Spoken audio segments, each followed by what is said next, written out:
ఈ మిస్టేక్స్ వల్లనే తెలుగు స్టేట్ లో UI/UX డిజైనర్స్ కి జాబ్స్ జరగట్లేదు. ఎవరో ఇన్ఫ్లుయెన్సర్ చెప్పారని ఆర్ ఆ ఇన్స్టిట్యూట్స్ ఇచ్చే యాడ్స్ ని బట్టి మీరు ఏ ఇన్స్టిట్యూట్ ని పడితే ఆ ఇన్స్టిట్యూట్ ని సెలెక్ట్ చేసుకోవద్దు. ఎందుకంటే సేమ్ ప్యాటర్న్ టీచ్ చేస్తున్నారు, సేమ్ ఫార్మాట్, సేమ్ డిజైన్స్ కూడా మీతో డిజైన్ చేపిస్తున్నారు, పాత బ్యాచెస్ చేసినవే.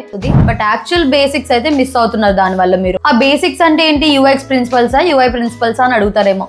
అది కాదు, యూజర్ బిహేవియర్ ఏంటి, అసలు బిజినెస్ గోల్స్ ఏంటి, బిజినెస్ నీడ్స్ ఏంటి, అసలు బిజినెస్కి ఏం కావాలి, అండ్ మీరు చేసిన డిజైన్స్ నుంచి ఎలా ఫీడ్బ్యాక్ తెచ్చుకోవాలి, ఎలా వాటిని మళ్ళీ డిజైన్ చేయాలి, ఎలా ప్రాబ్లమ్స్ సాల్వ్ చేసుకోవాలి మీ డిజైన్స్ నుంచి, ఇవన్నీ తెలుసుకోవడం యాక్చువల్ బేసిక్స్ అనమాట.